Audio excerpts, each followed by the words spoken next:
Good evening, my fellow Americans. We don't have a final declaration of victory yet, but the numbers tell us it's clear, tell us a clear and convincing story. We're going to win this race. Just look at what has happened since yesterday. 24 hours, we were behind in Georgia, now we're ahead, and we're going to win that state. 24 hours ago, we were behind in Pennsylvania, and we are going to win Pennsylvania. And now we're ahead, but we're winning in Arizona, we're winning in Nevada, and in fact, our lead just doubled in Nevada. We're on track to over 300 electoral votes, electoral college votes. And look at the national numbers. We're going to win this race with a clear majority of the nation behind us. We've gotten over 74 million votes. Let me repeat that, 74 million votes. That's more than any presidential ticket has ever gotten in the history of the United States of America. And our vote total is still growing. We're beating Donald Trump by over 4 million votes. And that's a margin that's still growing as well. One of the things I'm especially proud of is how well we've done across America. And we're going to be the first Democrat to win in Arizona in 24 years. We're going to be the first Democrat to win Georgia in 28 years. And we've rebuilt the blue wall in the middle of the country that crumbled just 4 years ago. Pennsylvania, Michigan, Wisconsin, the heartland of this nation. I know watching these vote tallies on TV moves very slow, and as slow as it goes, it can be numbing. But never forget, the tallies aren't just numbers. They represent votes and voters, men and women who exercise their fundamental right to have their voice heard. And what's becoming clear each hour is that record number of Americans of all races, faiths, religions chose change over more of the same. They've given us a mandate for action on COVID, the economy, climate change, systemic racism. They made it clear they want the country to come together, not continue to pull apart.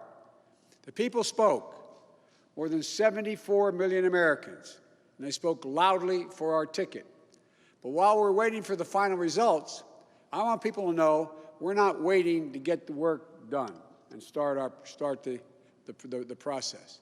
Yesterday, Senator Harris and I held meetings with groups of experts on public health and the economic crisis this country is facing.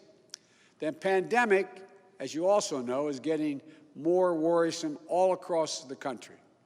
Daily cases are skyrocketing, and it's now believed that we could see as many as 200,000 cases in a single day. The death toll is approaching 240,000 lives lost to this virus.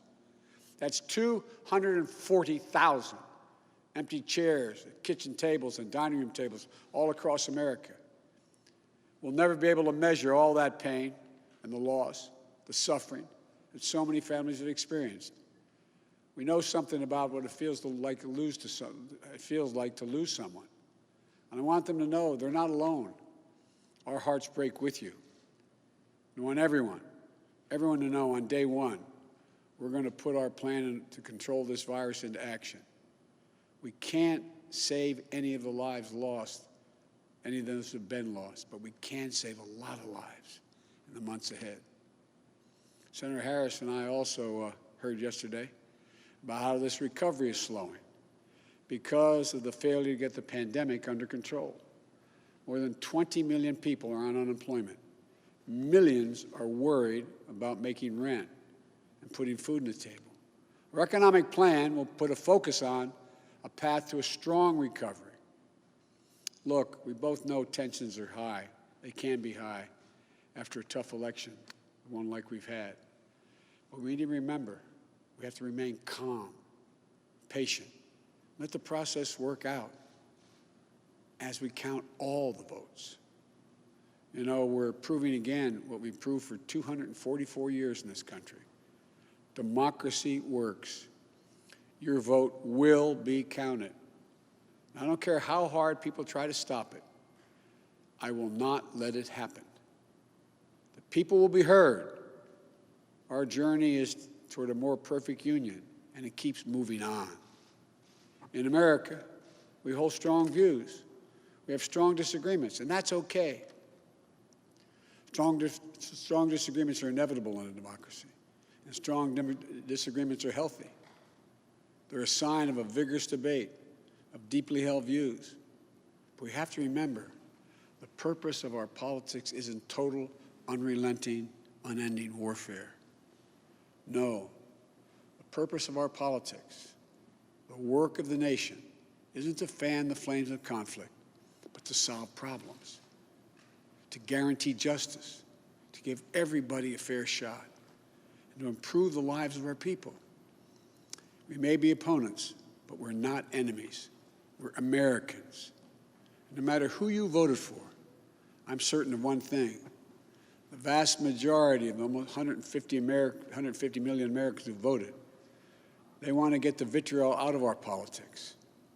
We're certainly not going to agree on a lot of issues, but at least we can agree to be civil with one another. We have to put the anger and the demonization behind us. It's time for us to come together as a nation to heal. It's not going to be easy, but we have to try. My responsibility as president will be to represent the whole nation. And I want you to know that I'll work as hard for those who voted against me as those who voted for me. That's the job. That's the job. It's called the duty of care for all Americans. We have serious problems to deal with, from COVID to the economy to racial justice to climate change. We don't have any more time to waste on partisan warfare. You know, and more than that, we have such an incredible opportunity to build the future we want for our kids and our grandkids.